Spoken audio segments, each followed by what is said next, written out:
So we're still on factorization, and we had factorized a lot of algebraic expressions. And so what we'll be factorizing today is what we call a quadratic expression. And a quadratic is just simply that looks like this in the general form, where you have a, the coefficient of x squared is a, and this is actually added by, let's say, 2. Well, this could be plus or minus depending on what value is there at the time. But in a general idea, you could actually write it like this: a bx plus and a constant c. And so if you look at the degree in this expression, the degree of the, let's say, the variable x, the highest degree or the highest power or the highest index is actually 2. And so we call this a quadratic expression. And we looked at many algebraic expressions where we factorized. And so we're just going to look at how do we factorize an expression looking like this. And what is very important to you is to actually understand that it's the same concept of if you were to, like, let's say we have like any two random natural numbers, or let's say whole numbers, or it doesn't matter. Say I have 2 times 6. Now the thing is that if 2 is a factor and 6 is a factor of 12, so if I should actually multiply these two numbers, it gives me 12. And so in factorizing this, after getting 2 factors of this expression, we're supposed to be able to multiply the factors, and it should actually bring us back to the problem, or bring us back to the quadratic form. And so if I were to just multiply 2 times 6, it gives me 12.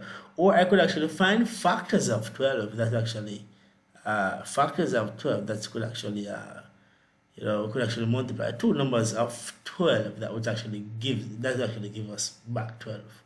And so that's like the thing. You can actually go forward, you can reverse, so if you move from one point to the next point, if you go forward and you reverse, you actually can find yourself back at the same place. And so that's what we're going to actually do in this video. We're going to just simply factorize a quadratic expression. So let's look at this example.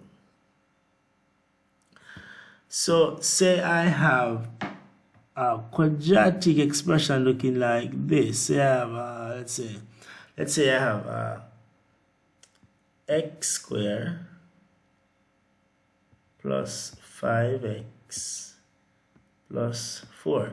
And if you should look at this quadratic expression, it is actually in the form of the original one. Let us look. Ax squared plus 5x plus 4.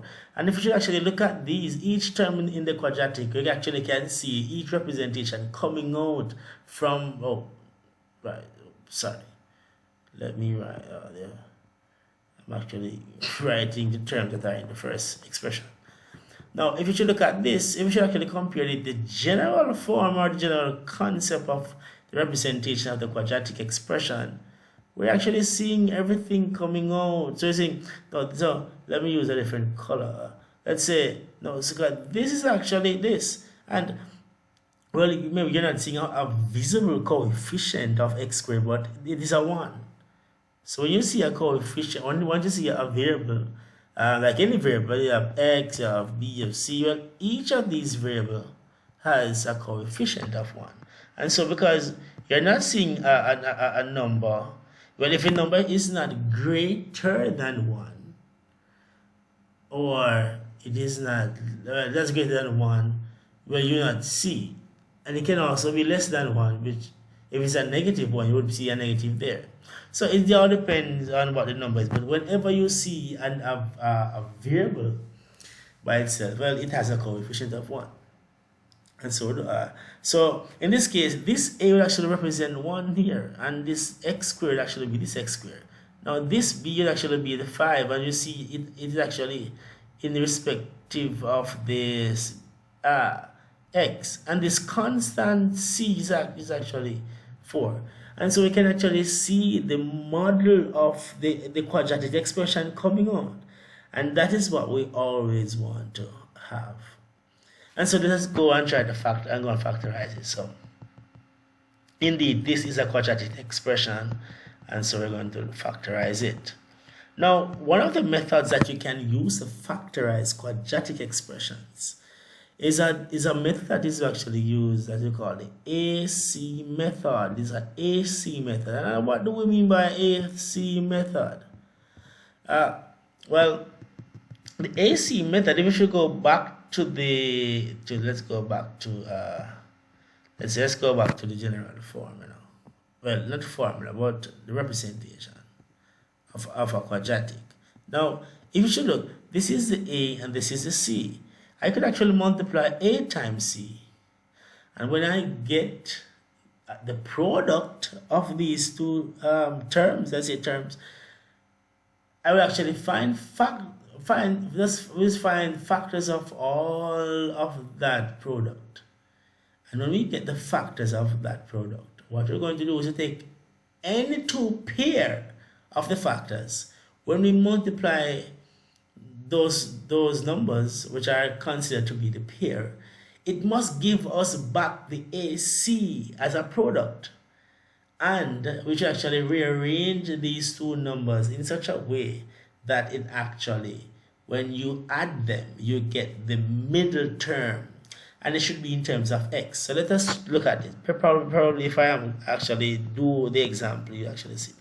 So the coefficient of a, well, x squared is a. So a in this case would be 1, while c would be 4. And so if I should say 1 times 4, I actually get 4. What are all the possible factors of 4? Well, 1, 4, 2. And these are all the factors of 4. Now, which two factors of 4? If I should multiply them, I'll get 4, but if I add them, I'll get 5. I'll get the middle term. So that's always that is always the objective. After multiplying the coefficient of x squared times by the constant, whatever the constant is, after getting the product of those two terms, then you actually find all the factors of that product, and then you'll use that. You use two factors of that product. When you multiply them, they give you back the 4. It should give you back the 4, but when you add them, you should actually get the middle term, which is actually 5. And so we could actually do something looking like this now. So we actually expand this quadratic expression by just substituting these two numbers that when we multiply them we get 4, but when we add them we get 5. And so we write this like let's say x squared plus, well, it doesn't matter how you want to add them, you get 5. It's the same. If I were, because the commutative property tells us that it doesn't matter the order in which you add two numbers, you get the same thing.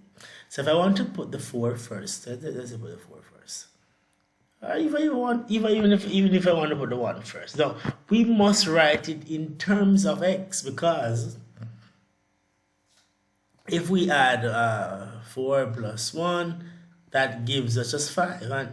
But we want to add both terms, so it gives us 5x. So what we could actually do, you just write the 4 and the 1 in terms of x. So if I should have 1x plus 4x, that actually gives me, this gives the middle term. And then we just add the constant 4 there. Well, we're just actually substituting these numbers for this one term. So it's an expansion form of the quadratic. That's it. It's an expansion form for the quadratic. And so what we're going to do is to simply group these, because we're actually factorizing it. So actually we're going to group these. So group these two and group these two. ensure that your operation outside, whatever operation it is, could be a negative, could be a positive. So ensure that in this case you have a positive, so it must be left outside. And so what we're going to do is to factorize each bracket. And when we understand, remember how we factorize a bracket or factorize a term that actually, well, a group of terms that actually share things in common. So let's look at this bracket and let's see what they have in common. Well, they have x's in common. So we pull that out, and if I should divide x into x squared, that gives me x. And if I choose x into x or x into 1x, it gives me just 1. And the very smart thing, well, the very good thing about algebra, we could actually multiply back each term that we just factorized to get back the original expression that we had. And then we go over to the other bracket. Now, what is common in this bracket? Well, we see a 4. And so if I should divide 4 by that, you get x plus 1.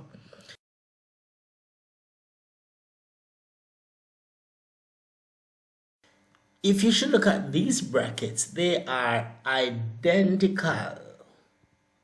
And that's what makes it so special. So if whenever you are doing this and your brackets are not identical, if what is inside of this bracket is not inside of this bracket, then you should go back to where you're coming from to see where you went wrong, because these two brackets must be identical.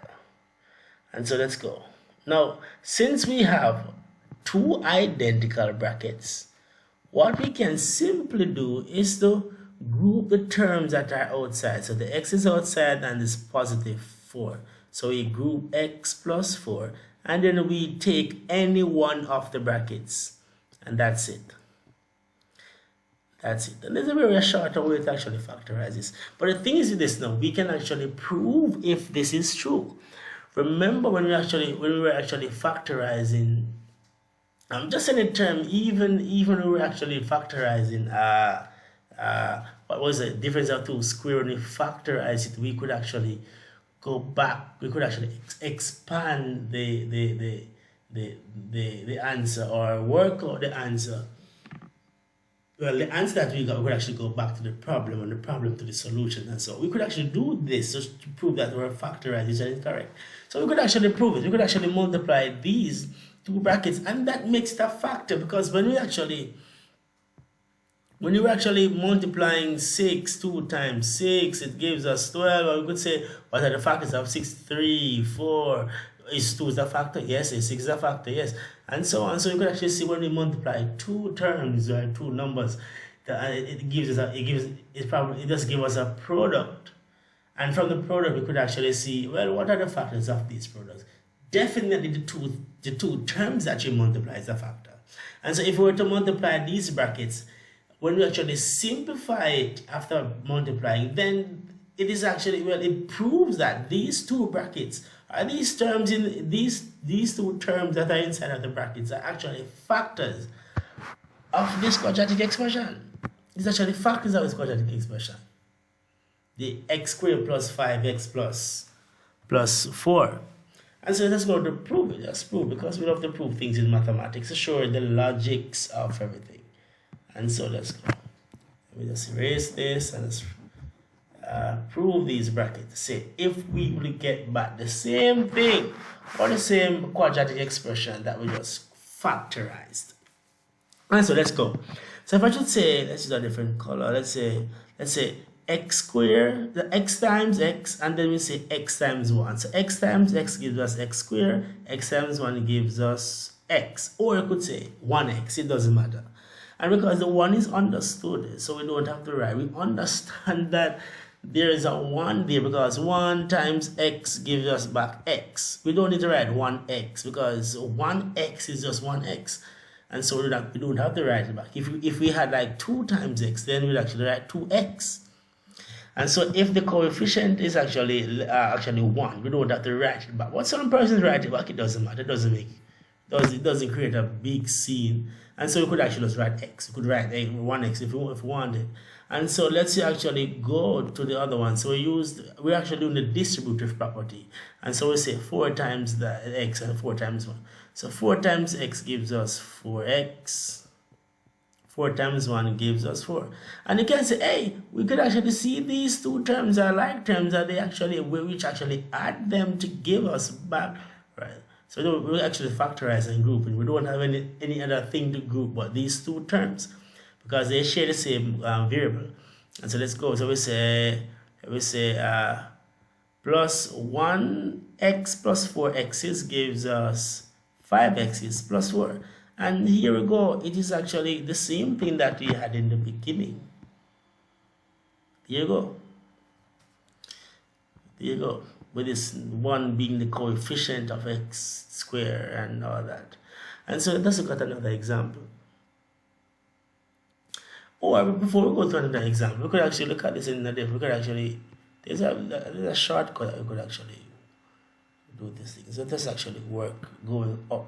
So after finding the factors that you're going to use to let's say how you're going to use to substitute for the values, to add together to get the middle term, we'd actually say, okay, 1 and 4 will be the number. So what we actually do, we're going to create two brackets, the very short way. And in each of the brackets, you're going to put x there. And the two numbers that you're going to use to add to get the middle term, you just put there. So it's a positive 1, it's a positive 4. So we have a positive 1, a positive 4. That's it. It's just simple factorizing. It's coming from here. So right there. So we never had to go through all of this steps. But what this does, this gives you the reason, the whole reasoning, or the reasoning, the reasoning are the step by step to actually solve the factorize this quadratic expression. So let's look at another example. So let's look at this one. Let's say we have we have x squared minus 9x plus 18. And so we could actually do the same method, the AC method. So what's the coefficient of x squared? 1. And what is the c? C is 18. So we actually multiply 1 times 18. That gives us 18. And so what are the factors of 18? We could say, okay, factors of 18 could be 3 into 18 goes 6 times, 9 into 18 goes 2 times, 18 in itself goes 1 time. We don't have any other factors. And so the question is, what two numbers or what pair of factors can we actually use to multiply to give us 18, but when we add them or subtract them, we get negative 9. Well, we could also add more factors of 18. We could say, well, let's say we could actually do it this way. We could say, we could not use 18 because 1 times 18 gives us 18, but it does, if we should add 118, it will give us 19. If we subtract 1 from 18, it gives us 17. If we should subtract, so 1 and 18 could not work. If we try to use 2 and 9, well, multiply them, they will give us an 18. But if we should subtract 2 from 9, it gives us 7. If we should take away 9 from 2, it gives us negative 7. So that would not work. But look, if we try 3 and 6, those two numbers give us 18. But how could we arrange these numbers to get negative 9? Well, if we actually say negative 3 times negative 3, we could say this gives us 18, and also if we should add them, it gives us negative 9. So we'd actually rearrange these numbers like this. So that's the concept. We can actually do these things to these numbers to accommodate what we want. And so let's go. So we just simply substitute those numbers. So we say does it matter the way in which we put it? Well, I don't think so. I could just write, I could just say negative 6x minus 3x. I could write it like that, or I could even put the negative 3 first and then negative 6 after. I could do it. So after doing that, we could actually factorize. So let us factorize this. What is common in that? It's common in that. What's common in that? So x is common. So we actually say x divided by x squared gives us x, and x divided by negative 6x gives us negative 6.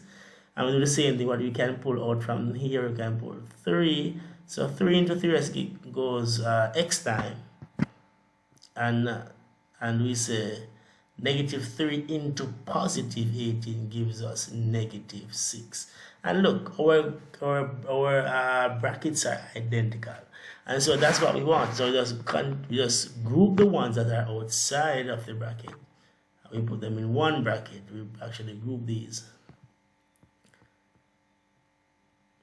And we choose any one of the brackets. We could actually prove if this is true. We could actually say this times that gives us x6 x squared, and we say x times that gives us negative 6x, or we say negative 3 times that gives us negative 3x. I would say negative 3 times negative 6 gives us positive 18. And you can see that these two terms are going to, so it's like you owe $6 at the shop, and you go back to the shop and you trust more things, and you trust $3 worth more of goods, and so you'll be owing them more money. And so then negatives, negative I always say you owe, so you have negative 9 plus 18, and there you go. We factorize it. We could just factorize this from here. We could just, okay, let us do another way to actually solve this. But the shorter way to do it, we could actually say, all right, what would number when you multiply to get 18, but when you add or subtract, when you add, then you get negative 9, then, we actually rearrange negative 3 with negative 6 to give us 18 when you multiply them, but when you add them, you get back negative 9. So we could say, we could just put an x right here, put an x right here. It doesn't matter if I want to put the 3 first, and then put another x right here and put 6. And so we actually could factorize it like that. So all of this long step is just one thing right there. Let's look at another one. Say we have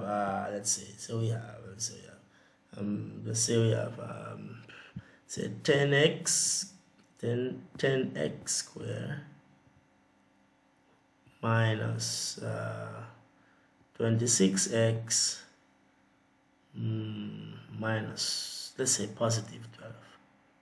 Now, this one is somewhat unusual because we normally have a coefficient that is actually 1, but this time the coefficient is not 1. It is actually greater than 1. But that's no big deal. We still can factorize this quadratic expression. Now, but what we can actually do, since these numbers are so big, because if we were to multiply 10 times 12, we'll probably get 120, and we'll actually find the factors of 120 that will give us negative 16, and so on and so on. So we don't have to go through that long thing. What we could actually do, we could actually rewrite this in an equivalent quadratic expression by just finding the highest common factor for each term and just divide them throughout. So the highest common factor would be, let's say, 2. So we could divide this by 2, that by 2, that by 2, and we get 5x squared minus 13x plus, let's say, 6. And so when the numbers are actually smaller, we can actually work it out. And so let's just multiply the a times the c. In this case, the a would be 5, the c would be 6.